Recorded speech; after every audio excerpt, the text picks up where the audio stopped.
Joana d'Arc, mais ou menos aos 13 anos, ela começa a ouvir vozes.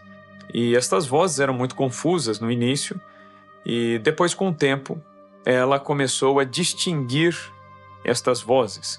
Ela mesma começará a identificar essas vozes como sendo São Miguel Arcanjo, o anjo São Miguel Arcanjo, e também duas mártires cristãs, Santa Catarina de Alexandria e Santa Margarida de Antioquia.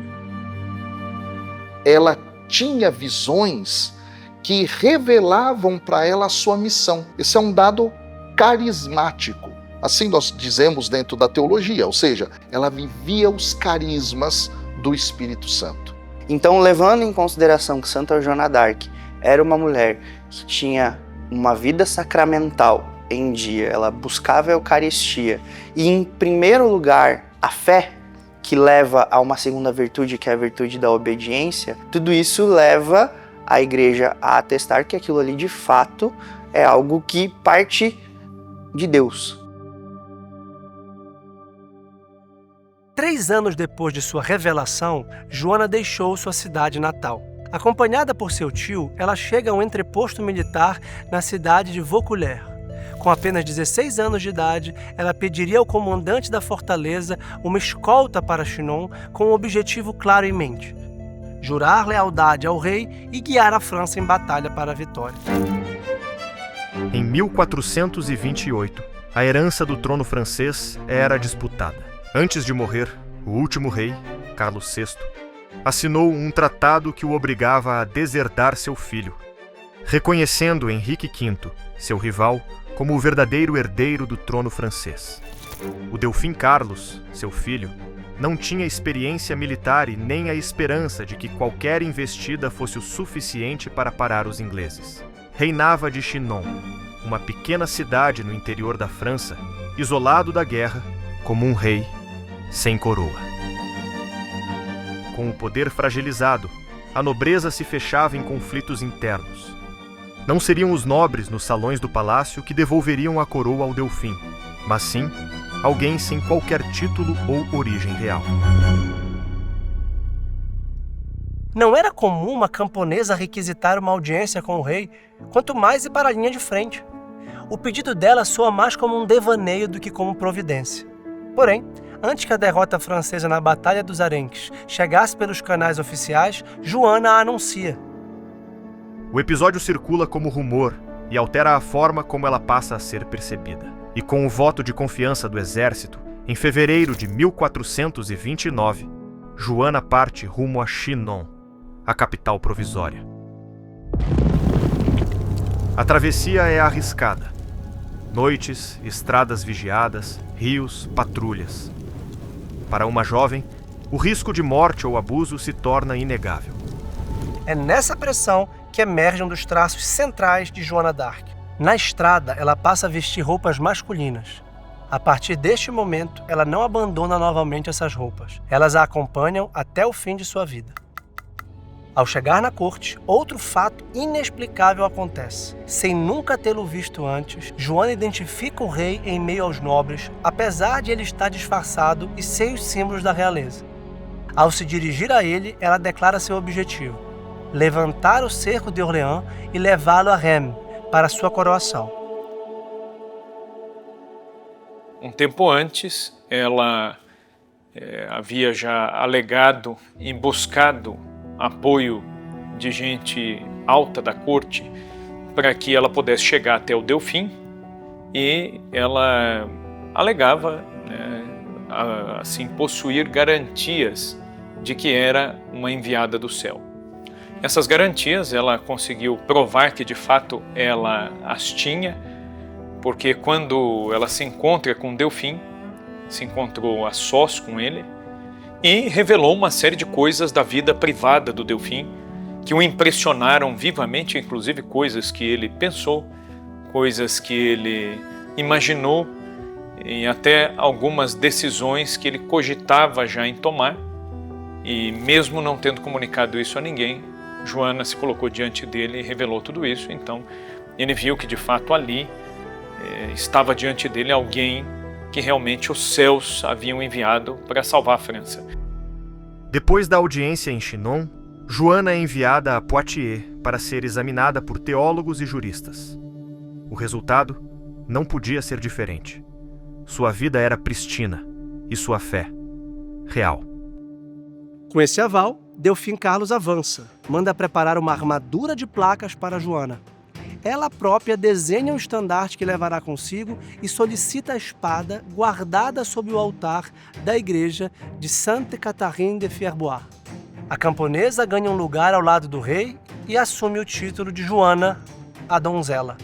E é depois de se provar aos homens e à igreja, cuja esperança não mais lhes cabia, que Joana, que carregava a esperança em si, teria seu teste final: o campo de batalha.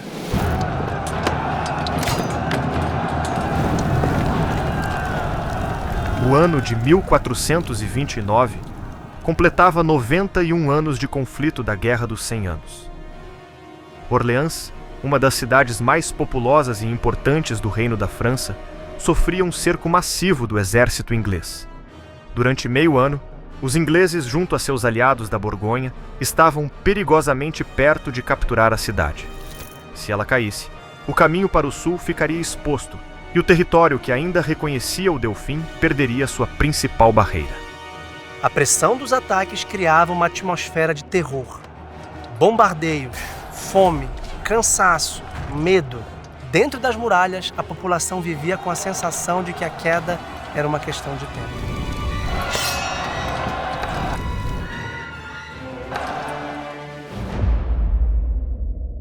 Foi nesse cenário que Joana chegou. Acompanhando um comboio que partiu de Blois com provisões e tropas, ela entrou em Orleans na noite de 29 de abril.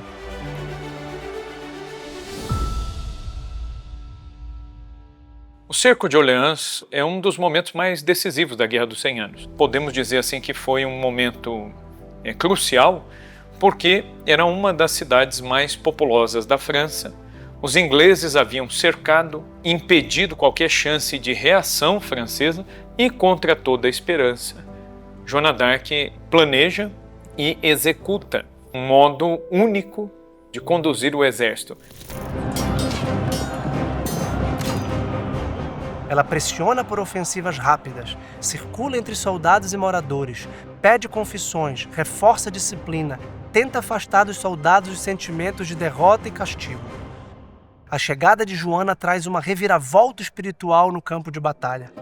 Os franceses, antes desmoralizados e com desvantagem em números, agora encontram força que precisam para enfrentar os ingleses.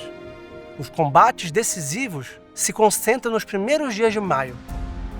Em 4 de maio, os franceses recuperam a Bastilha de Saint-Lô, Joana na linha de frente com o estandarte em mãos. 2 dias depois, em 6 de maio, a ofensiva avança para outro ponto-chave, Les Augustins, e é no dia 7 de maio quando ocorre o grande assalto, Les Tourelles. O combate é duro. Joana avança com o estandarte. Em meio à luta, ela é atingida por um projétil.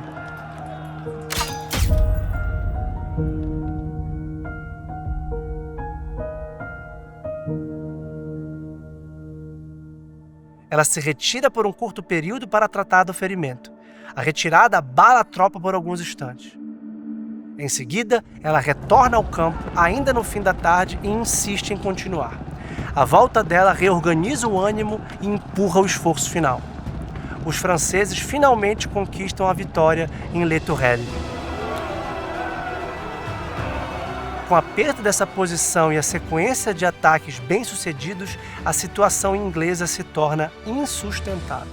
Joana d'Arc ela foi totalmente contra-intuitiva, mandou atacar por outro lado, mandou que fossem usadas armas que não se utilizavam naquela ordem e dessa maneira provou que de fato o que os céus haviam mandado que ela fizesse, ela o fez e lucrou através da conquista de Orleans. Na manhã de 8 de maio de 1429, os ingleses levantam o cerco e recuam. Orleans estava salva. O cerco, que já durava mais de 6 meses, após a chegada de Joana d'Arc, ruiu em apenas 9 dias. a vitória impressionante altera o clima do conflito. De repente, a guerra deixa de parecer uma sucessão contínua de derrotas e a esperança volta aos corações dos franceses. Depois de Orleans, o curso da guerra mudou. Entre 12 e 18 de junho, os franceses recuperam 4 cidades importantes. Dentre elas, a cidade de Patay foi palco de uma batalha onde menos de 1.500 soldados liderados por Joana ganharam de 5.000 ingleses, com apenas 3 baixas do lado francês. O corredor do rio Loire foi sendo limpo, e Orleans deixou de parecer exceção. O exército francês queria continuar avançando até o litoral nas praias da Normandia. É nesse ponto que Joana empurra a decisão para a missão central de sua jornada: Reims. A promessa de Joana dependia de conseguir coroar Carlos, e Reims era a cidade onde a cerimônia de unção e coroação acontecia. Sem a cerimônia, Carlos era um rei ilegítimo. Um caminho de Orleans para Reims foi um caminho tranquilo do ponto de vista militar, porque nós podemos dizer que a moral das tropas estava elevadíssima depois desta vitória retumbante, e então dificilmente os ingleses se colocariam ali à frente das tropas francesas, que já estavam com uma visão de si bem diferente de antes da tomada de Orleans. Então ela o conduz a Reims, e é interessante que nessa discussão com o rei, quando ele se dá conta do apoio que a nobreza francesa lhe dava, do apoio que o exército lhe dava, da genialidade de Joana d'Arc ao conduzir essas tropas, quando ele se convence disso, então ele aceita a coroação. Reims abre seus portões e a cerimônia ocorre em 17 de julho de 1429. Joana recebeu um lugar de honra na cerimônia e declarou que a vontade de Deus havia sido cumprida.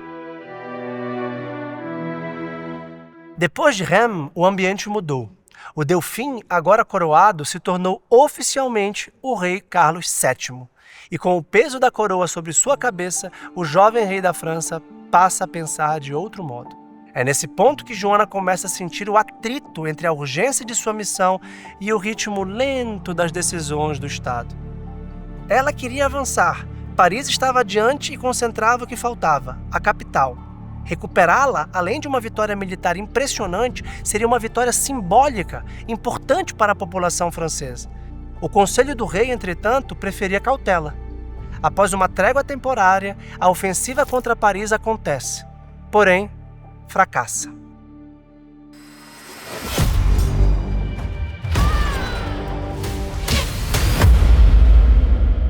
Joana é ferida por uma flecha na coxa, e as tropas francesas são ordenadas a recuar, mesmo contra a sua vontade.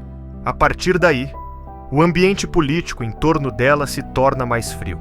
Joana passa a ser menos chamada, menos ouvida. As grandes decisões são tomadas sem a sua participação. Ela é enviada a campanhas com menos recursos e objetivos mais difíceis. Em 1430, Compiègne pede socorro. A cidade leal ao rei está sob ameaça borgonhesa. O rei opta por não revidar, e é aí que o caminho dos dois se separa. Ela reúne algumas centenas de voluntários por iniciativa própria e segue para a batalha, com pouco apoio e nenhuma autorização formal do rei. O próprio Delfim, depois já coroado como Carlos VII, ele expôs Joana a missões onde ela não recebia a proteção devida. Ela estava convencida da necessidade de tomar a Normandia e que, se isso não fosse feito, isso poderia ameaçar a própria vitória obtida até então. Tentou convencer o Delfim por todos os meios disso, usando todos os argumentos, e vendo que esses argumentos não seriam suficientes, ela mesma organiza uma pequena tropa e parte para a Normandia. Em 23 de maio de 1430, Joana chega às linhas de frente e participa de um ataque contra os ingleses. A ação dá errado. Surpreendidos por reforços borgonheses, o exército francês bate em uma retirada caótica. Na volta às muralhas, o portão é fechado cedo para evitar que o inimigo entre junto com os franceses em pânico. E é nesse momento que Joana fica do lado de fora, cobrindo a retaguarda de seus companheiros. Pouco depois, ela é derrubada do cavalo e capturada por homens ligados a João de Luxemburgo, vassalo do Duque da Borgonha. Sua captura foi providencial. Joana era um símbolo e, como símbolo, passou a ser tratada como moeda política. Porém, Delfim Carlos, agora rei Carlos VII, coroado através dos esforços de Joana, não retribui. Não há marchas, não há planos concretos, não há mobilização. Quando ouvimos a palavra santo, logo pensamos em seres perfeitos ou distantes da realidade. Na verdade, um santo é alguém que buscou ao máximo assemelhar-se a Jesus Cristo, agindo com uma coerência absoluta entre seus princípios e sua fé. E para que você conheça essas trajetórias de redenção e luz, a Brasil Paralelo lançou a série Vida dos Santos. Nela mergulhamos nas histórias de figuras como Joana d'Arc, Inácio de Loyola, Tomás de Aquino, João Batista e José de Anchieta. Pessoas que atravessaram séculos e ainda servem como bússola para a humanidade. Para acessar e descobrir como essas vidas se tornaram dignas de serem imitadas, clique no link da descrição ou aponte a câmera do celular para o QR Code na tela.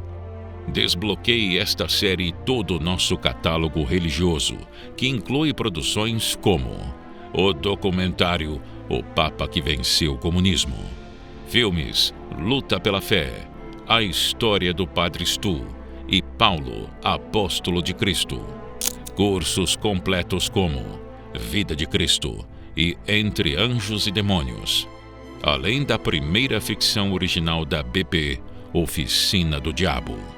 Sua assinatura é o que nos permite continuar contando essas histórias que elevam a alma e resgatam os bons valores. Torne-se um membro da Brasil Paralelo e garanta todas essas produções hoje mesmo.